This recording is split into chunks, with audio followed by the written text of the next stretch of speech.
A pleasure to meet y'all at last. Welcome back to Films I'm Willing to Talk About Again. And well, here we are. This is the fourth and final installment in the likes of the Jim Stenstrom Scooby-Doo series. Yeah, this is basically a small series of films that we had gotten between 1998 and 2001, which supposedly centered around Scooby-Doo. But it did a whole lot more than all that was ever put together in the first place. So, what do I have to say about the last one? Well, Scooby-Doo and the Cyber Chase, another piece by Jim Stenstrom himself. He was not only the man to have made the likes of 3 amazing Scooby-Doo films, but now he's got a 4th. The likes of William Hanna and Joseph Barbera also returned to co-write the film, but they're also joined by writer Mark Turraz. And then of course we have the cast themselves, with the likes of Scott Innes, Frank Welker, and everybody else that we've come to know about throughout the other films, alongside Joe Alaskey, Bob Bergen, Greg Griffin, Tom Kane, Mikey Kelly, and Gary Anthony Sturgis. Plus several other people here and there. But you know what? None of that really matters. Because the Cyber Chase was pretty much the best one out of all of them. Yes, Zombie Island and Cyber Chase are the ones I've ranked higher than the rest. Alien Invaders and The Witch's Ghost do rank pretty high by my standards. But, and you know, speaking of Alien Invaders, I didn't really give it a good scoring. So you know what? 7.7 out of 10.1. And in any case though, it's time that we continue forward with the Cyber Chase, the last of the series, and the biggest baby steps to have ever been taken for a new generation of Scooby-Doo to arise. And, well, you know what? There's no place better to start from than the beginning of the story.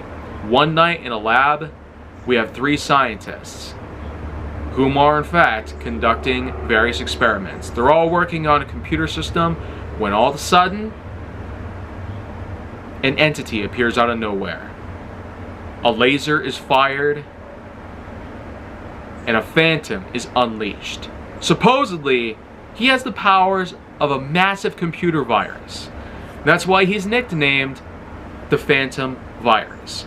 And you know what? Out of all Scooby-Doo characters, he is one of the most amazing villains I've ever seen in the franchise. I mean, the voice of Gary Anthony Sturgis is one thing, but when you consider all the unique skills he pulls off, his cunning demeanor, and his impressive level of weaponry that he can generate, I mean, he not only has the power to create all kinds of electrical diffusions, but he also can bring various contraptions to life, because as we see, a telephone ends up getting brought and attacks Eric, injuring his arm. And then what eventually happens is technically unknown. In any case though, this is where we eventually cut off to the mystery gang, whom are then invited over to the lab in question. This lab, of course, is also under the investigations of a certain police officer, the officer himself, of course, being voiced by Joe Alaskey. And well, it turns out that with both these things combined, with the officer getting pestered by Scooby-Doo, and then of course with everything that goes together, well, Wembley himself, the officer, does invite them inside the lab, where they meet the 3 scientists, Eric Stoffer, Bill Lemore, and Professor Robert Kaufman. Well, these 3 scientists are in fact under the experimentations of a number of different things, mainly electronic arts. And no, I'm not talking about the EA variety of electric arts. No, the electronic arts in general are video games. Yes, Eric and Bill have both created their own series of video games over the years. And the thing is, it does take an impressive level of computer science and hacking to make these things work in the best ways possible. Bill has his own baseball game and various other sports in mind, while Eric has his own sense of gaming in mind. Yep, it's a special adventure game. 10 levels with 10 different things to come across. It's not quite explained very well in terms of what goes on, but it's highlighted that the likes of the moon, the Roman Colosseum, the jungle in the prehistoric era, and various other regions of the world are explored. Yeah. So the thing is, with his game,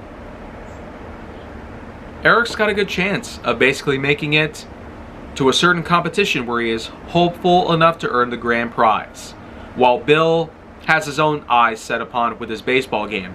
And with other things in mind, the competition enough seems pretty fierce.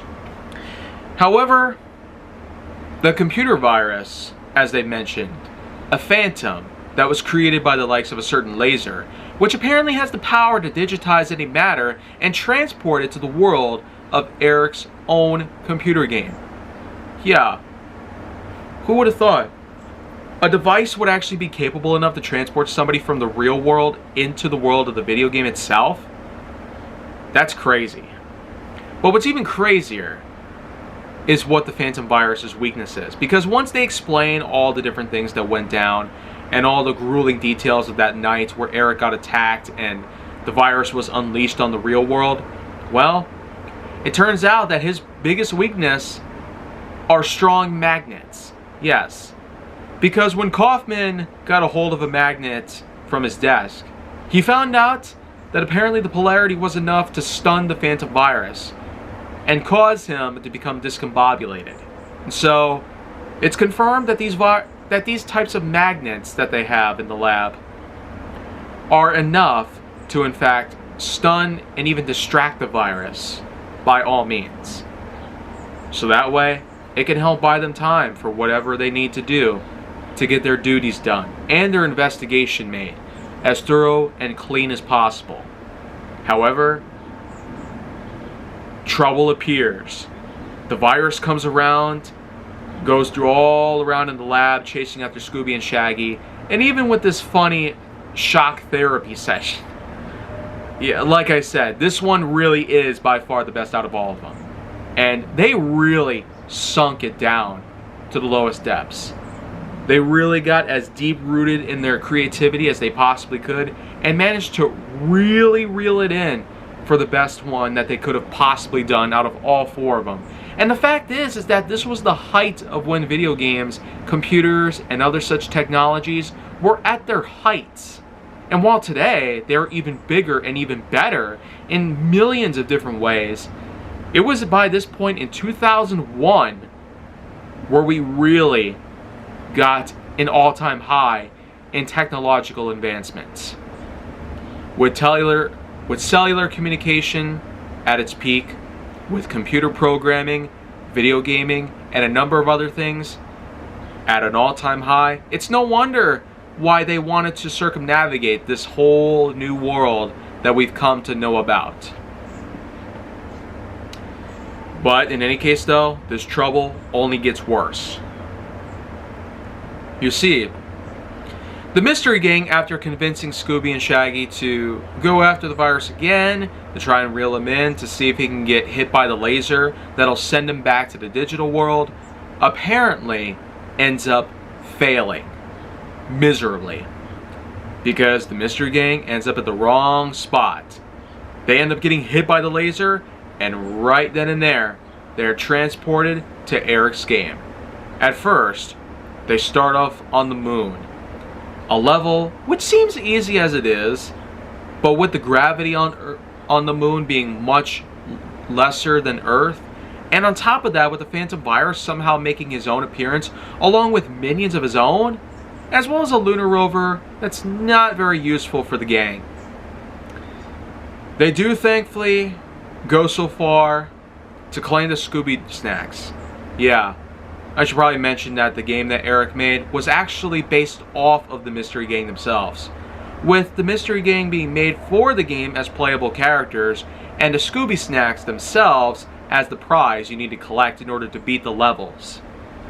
So once they do so, it's off to the next level. Level 2, the Roman Colosseum, where it's not only the Phantom Virus, but it's also a lion who's holding the Scooby snacks with them, and an army of skeletal Roman gladiators. But in any case though, this is where we come across one of the first clues that's important to the case. A diamond made out of chalk. Yes, a diamond shape, right in the middle of the Colosseum, written in chalk. And so, this does become a critical moment in the case later on in the film. But, before we worry about any more of that, more trouble unfolds. They're thankfully able to seal the lion away, grab the Scooby snacks away from the gladiators, and go to the third level, which is the prehistoric jungle. Yeah, it at first seems gorgeous, but once they realize they have to get away from the T-Rex, which the Phantom Virus is riding. I mean, this was well before we got to see the likes of Land of the Lost and eventually Ark Survival Evolved, where dinosaur riding happens to be much more common nowadays. But now we have a Phantom Virus voiced by Gary Anthony Sturgis riding a T-Rex. But hey, the gang is able to find out where the Scooby snacks are hidden, on top of an erupting volcano. Hey, the unthinkable comes around. They are able to grab a hold of the Scooby snacks after saving a baby pterodactyl and go to level 4. This is where we get to hear another new song for the soundtrack. Yeah, it's an impressive techno vibe that we got around here. A supposed remixing, by all means, complete with some auto-tune like features that are put into it. As they breeze through all the rest of the levels 4, 5, 6, 7, 8, and 9, which happen to take place in various biomes, like the ocean, the Arctic, a tomb of ancient Egypt, and even a small world where they're shrunken down to the size of ants and other insects. They eventually come across, get this, the real world. Or at least that's what they thought. Until they realized they're still in the game. Level 10, the urban sprawl, the city, where they come across a carnival, which happens to be the home of the Scooby Snacks themselves. The final batch they need to collect and beat the game. But, as we've learned before, trouble lurks around, and the danger, as Bill taught us, is very real. And Officer Wembley and the rest in the lab are patiently waiting for them to return, hopefully in one piece. The gang had not lost any lives, believe it or not. I feel like maybe that just hasn't been explained because maybe there are no lives in the game and it's game over for them if they get hit or something like that. But in any case, once they get through the carnival, an impressive level of things start turning around. Because get this, in addition to meeting up with their in-game counterparts, the Mystery Gang apparently finds 5 other freaking monsters. Yeah. The Creeper, the Tar Monster, and other things from their past. Yeah. Several villains from their past, along with the Phantom Virus. So, you could say they really threw their hat in the ring. They offered us a lot of things about the past relating to Scooby-Doo, and mixed in with the future events that have currently played out by this point. It is amazing, you know? Just amazing. So, in any case though, it's up to the gang to not only avoid the clutches of these villains, but also defeat the Phantom Virus, who apparently is in the video arcade, along with the Scooby Snacks themselves. Once they make their way to the video arcade though, they sure as heck are indeed greeted by the Phantom Virus himself. And the thing is, guess what? The magnets that they were given, they forgot about them the whole time until Shaggy ends up pulling one out. And on top of that, they actually figure out their in-game counterparts are actually weakened by the magnets as well. Basically frozen in place. So they basically come up with a plan to enter the video arcade themselves in the hopes that they can get a hold of the Scooby Snacks and beat the game. All the while defeating the Phantom Virus. And well, that's exactly what they do. But this time though, the Phantom Virus is more than ready for them. Because he comes in, turning pinball machines into traps. Super traps by any means. He certainly is at his most powerful out of all the stages he's been in by this point. With all the levels all the powers, and all of the different things that have come around, this was the point where he truly feels unstoppable. Well, that is until a special diversion tactic comes into play. Because Scooby, thankfully, isn't the only one out there whom is able to help. Apparently, Cyber Scooby, that's the nickname given to the in-the-game counterpart of Scooby, actually goes in to distract the virus while the real Scooby goes after the snacks. Yes, quite an impressive tactic. And it actually works, believe it or not. So, not exactly as climactic as I would have hoped for, but still, the diversion tactic is still a great move to pull off in order to defeat a certain enemy who seems unbeatable. Well, when it all works out, in addition to the rest of the monsters fading off, the Phantom Virus himself is also erased. And everything that has happened is now basically reversed. The real Mystery Gang ends up being transported back to the real world, while the in-game counterparts, the Cybers, stay within the world. Sure to be at the beginning of the game, like they usually are anyways. And well,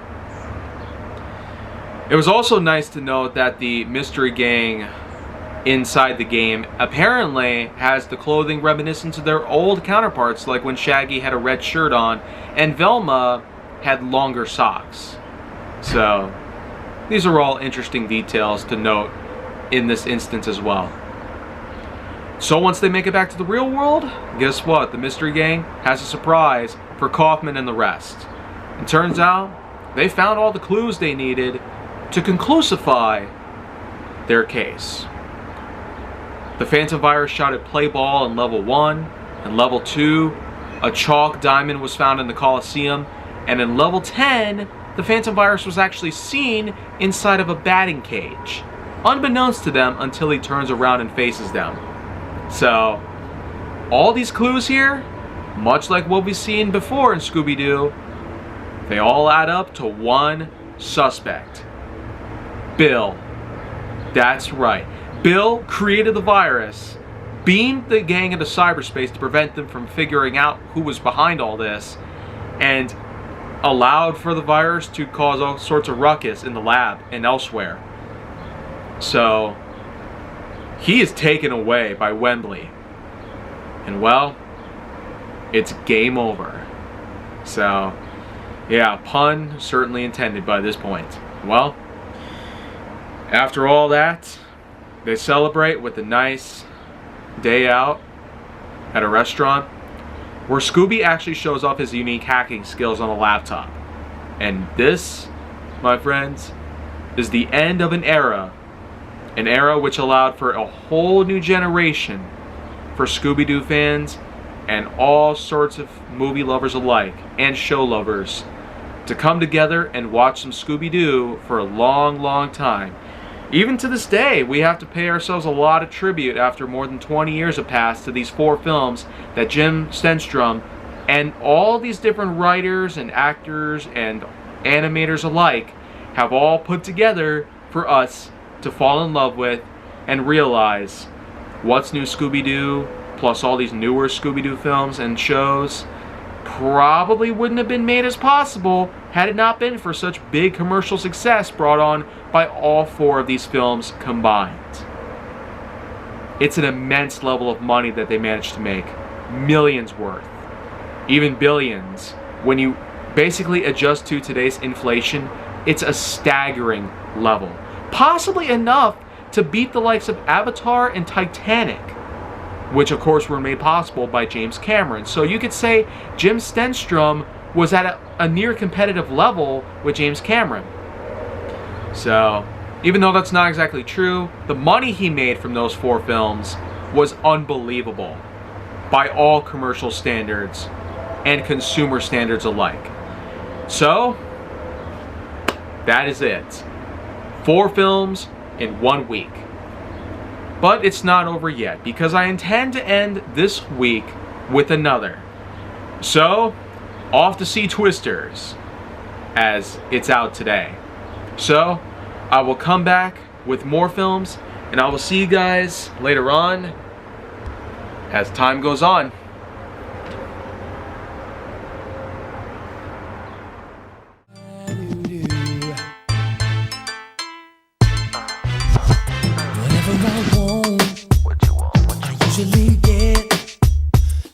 thinking I want you, but I don't have you yet.